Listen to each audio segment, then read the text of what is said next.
Hello everyone, welcome to the corner today. Gonna do a little bit more on the chop top tutorial. A couple things I wanted to point out is when you're going to chop the top, or not really point out, but just kind of reminders. When you're making your cuts, make sure you're measuring pretty good. Make sure you're pretty precise on your measurements.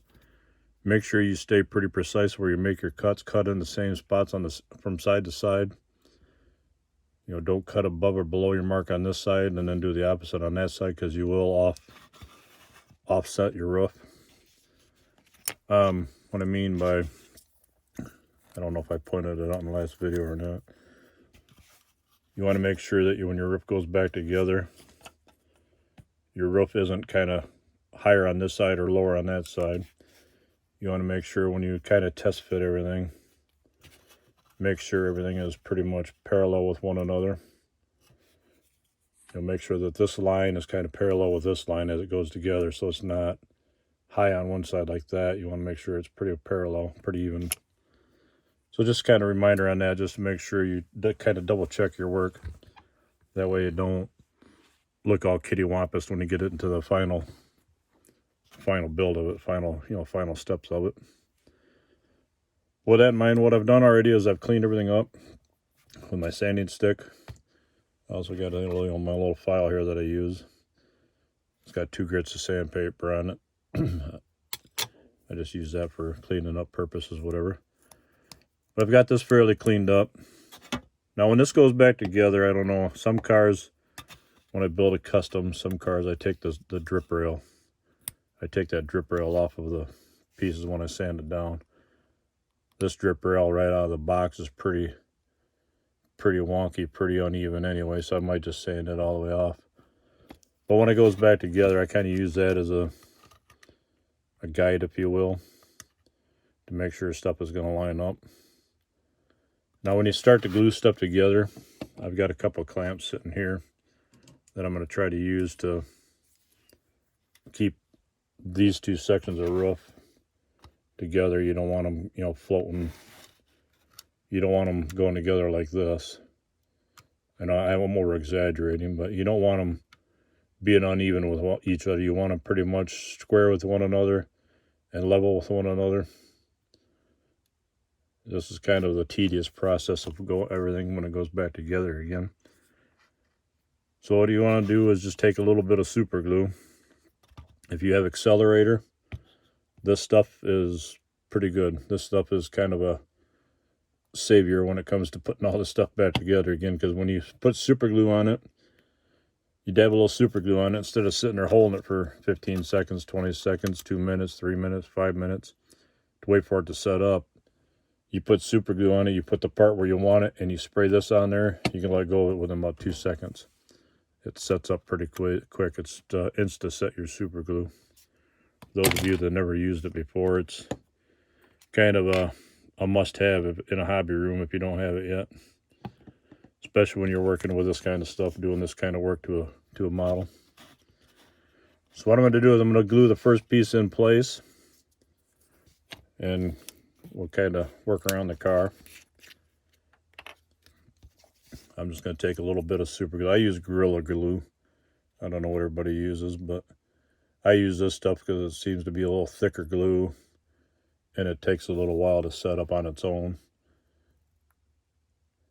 Me being kind of a little older now, I mean, I'm not old by any means, but although days I do feel like it. But my eyesight has gotten worse over the years, and so I like the slower type super glues to make sure it gives me plenty of time to set something in place. Too much stuff sitting here right now. So what I'm going to do is I'm just going to set this in place, get it kind of lined up,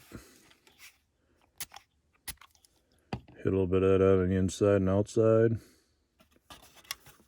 and just that quick it goes in. Now it's a little kittywampus here, so I'm going to, while it's still setting up, you still have time to move it around a little bit. Right about there looks pretty good. Like I'm saying, from here, from this level up to this, you want these 2 to kind of look perpendicular or parallel with one another. You don't want them, right one way or the other. Try to keep it as close as possible. And now I'm dropping stuff even more. Got a little different mat today. I'm not using my terry cloth shop rag, so hopefully stuff won't stick in places it isn't supposed to stick. And as you can tell in the back left corner, I've got my 53 Ford upside down. Been working on exhaust on it. Got exhaust tips on, or exhaust pipes, mufflers laid in place, and heated them up, got them all where I want them to be, and getting a little closer on the old 53, the old Potbelly. And now this piece, we'll kind of set it in the spot. Oops, there we go. This piece isn't wanting to line up too well. We'll get that in the final process, but gotta push it over. It's pushing. I got to push it that way a little bit to get it to. Didn't want to quite line up on the outside, and still not 100%, but we can sand it down and get it to come in. After all, it is a custom. That's about how your roof should look at this point. Your top two pieces are pretty much in line with one another. You're parallel with the lower window frame. Upper and lower looking pretty good. Your gap through the middle, you want this to kind of stay somewhat even. If it's pretty much even front to back, that means when the pieces of the roof went together, they stayed where they should be. The pieces, you want them kind of looking like this. You don't want them looking, if you got them looking like this or looking like this, that means something went together wrong. You want it pretty much parallel with one another, pretty much even.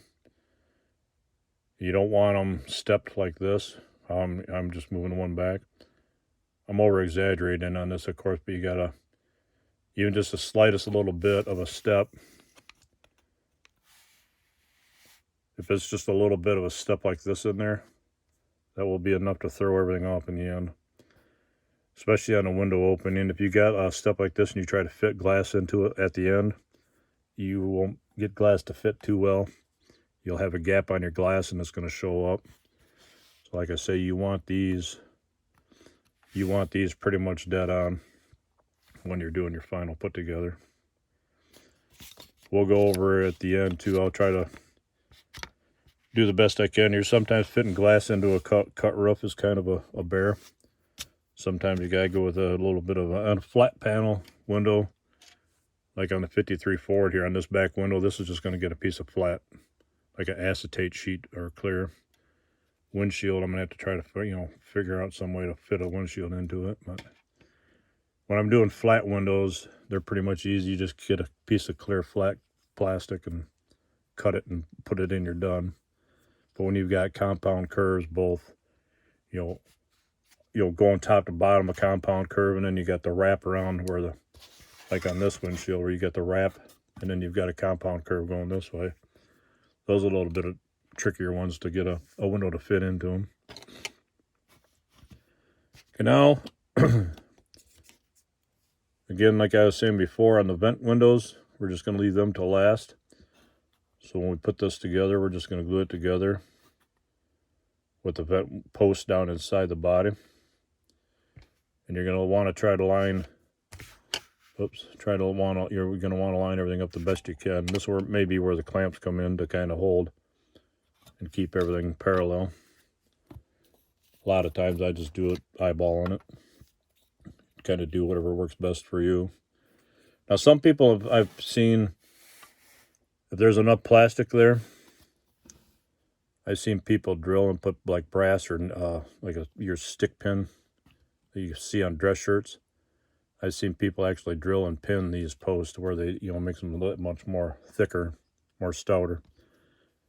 I've also done really thin strips of evergreen plastic.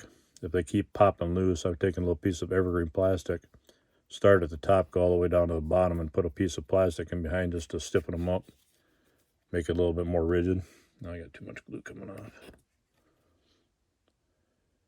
You can kind of do stuff like that to help stiffen the A-pillars up, the A-post up, just so it don't snap off and keep breaking up on you. Because when you start sanding on this, you're going to be putting quite a bit of force on it to sand everything down, to smooth it all out. Trying to do this with a camera in here too. You want to line up the very front edge of your A-pillar.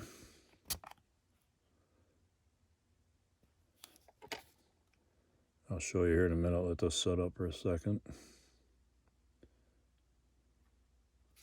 Yeah, it's going to walk on me.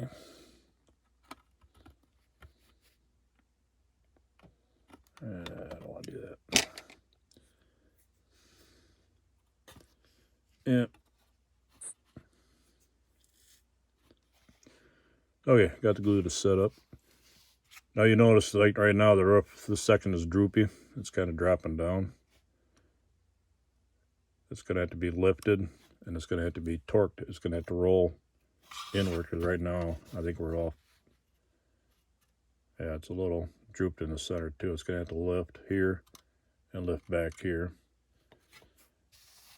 You notice that these lines aren't lined up. The only reason why this is because it's such a narrow bonding point right now, and the fact that that vent post is kind of torquing, causing a little bit of a torque, twisting it that way. If that vent post was cut right now, you wouldn't have that torque in there. Could just go ahead and cut that vent post off, I guess. And now too, if you wanted a vent window in there, this is kind of up to you. If you wanted the vent window to stay in there, you can, cut it and fit it back in there. Doing a custom, sometimes if you wanted more of a hard top look on there, you can cut that vent window completely out and just eliminate it. That would also help you in the chopping process to where you won't have that in the way. At this point, if you are going to do it, I think I'm going to do it. All I'm going to do is I'm just going to take my flush cuts and just nip the bottom of that post off. Come in as flat as you can and just spike it off. Piece is still held on it. There you go.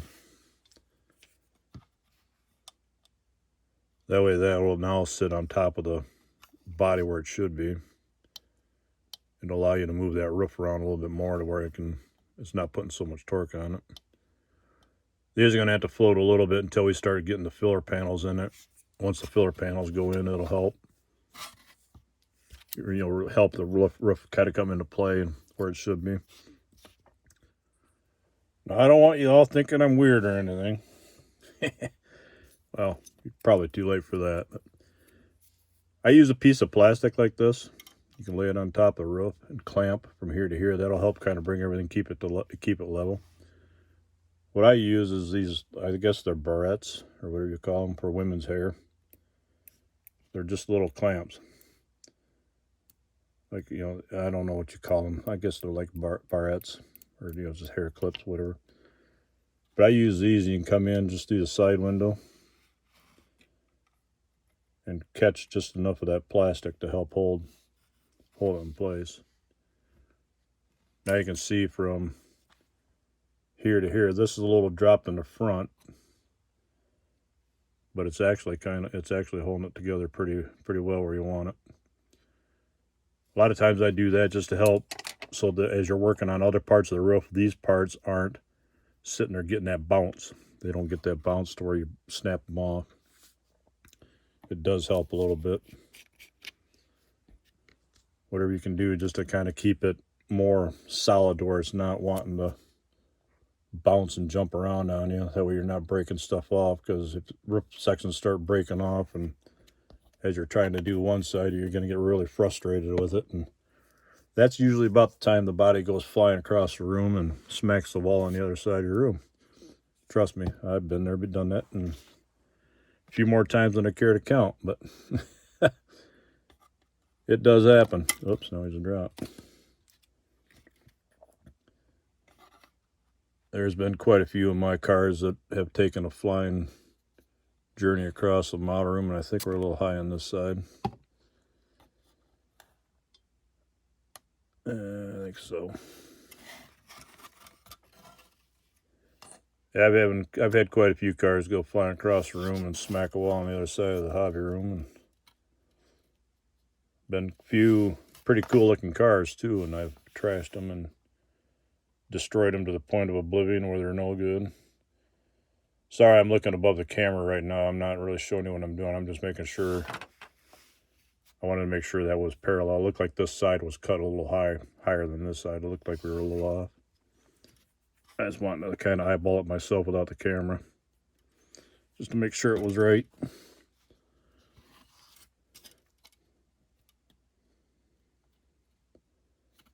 And that clamp isn't holding too well. No, it ain't holding at all. When you get to this point, this is kind of where you want to be. I know we didn't cut this post yet, or the vent, but that's kind of where you want to be. All your roof panels are somewhat together. Like I say, on these front panels, the way they're twisting and torquing on me right now, that'll all straighten out when the filler panel goes back together.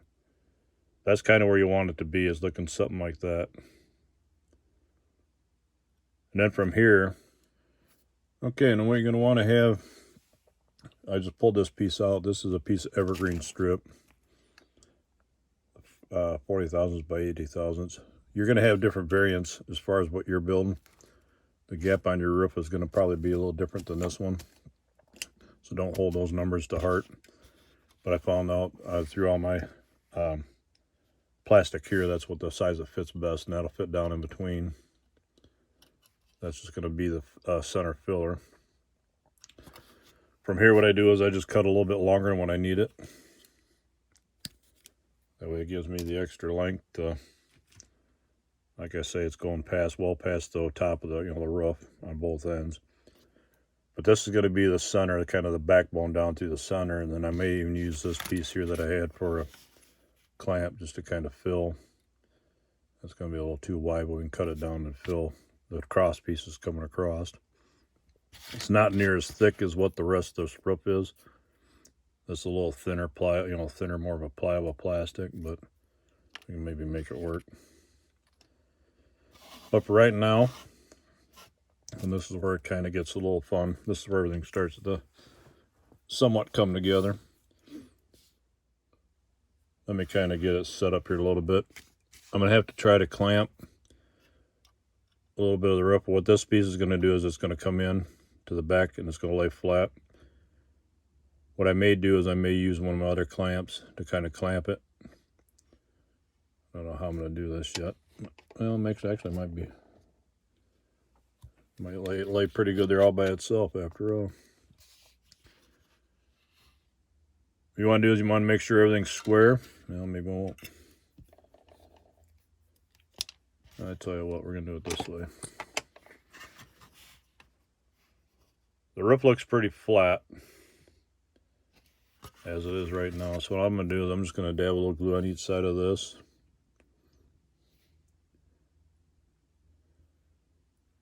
Like I say, when you chop your roof, or what you're working on right now may be different from this. You may be finding yourself in a little bit different of a pickle than what I'm doing or showing you here. This is just kind of giving you the basics and the idea of what to do when it comes to chopping a roof. Hopefully whatever problems you're running into, you can get past it, figure it out, or if you don't, drop me a line, let me know. If you can show pictures somehow. I don't know how you can do that on YouTube or not, but we're just going to hit it and let it settle in.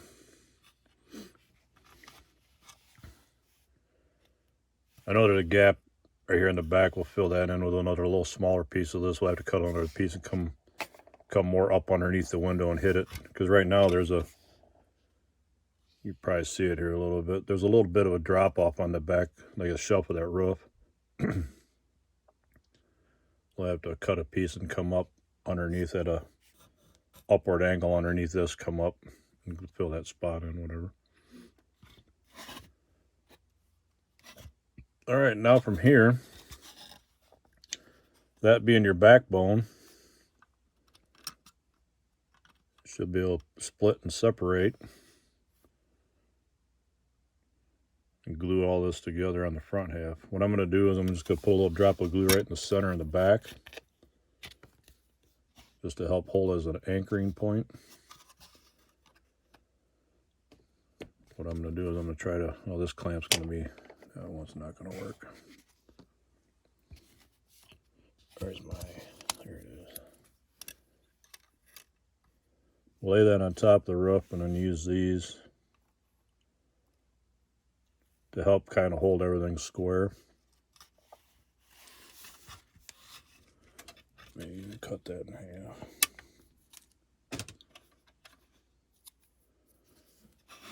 Right now you want something on both sides holding.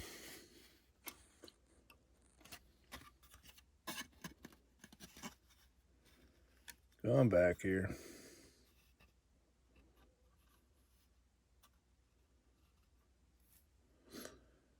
And I'm noticing one thing, like I was saying before, and this is where you got to watch. Everything's clamped into place, and I have my piece of plastic filler down through the center line of the roof.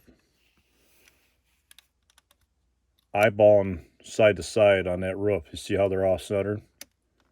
The passenger side roof section is actually further back than the driver's side. So that means I got to bring that passenger side tip forward to there to keep them lined up. Otherwise, you're going to have that step I was talking about coming across the top of the roof line.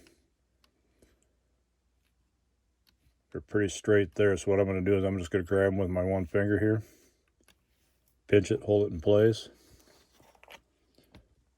This is where you need 3 hands. I'm actually going to come in from the bottom side, put a little glue across the top. Actually, this could be where you need 4 hands. I'll bring that roof line together, pinching it in the center.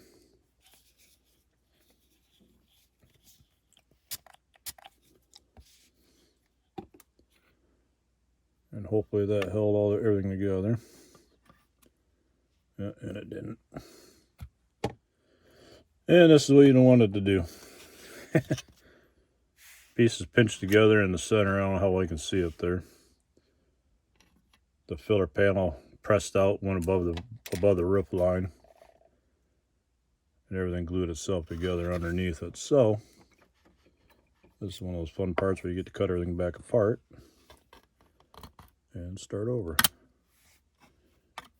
without blowing the roof apart. And I got a little cleanup here to do on it. I gotta get some of that glue off the edge. Okay, what I did is I went from the inside. Well, I laid the barrettes across like that from front to back, or back to front.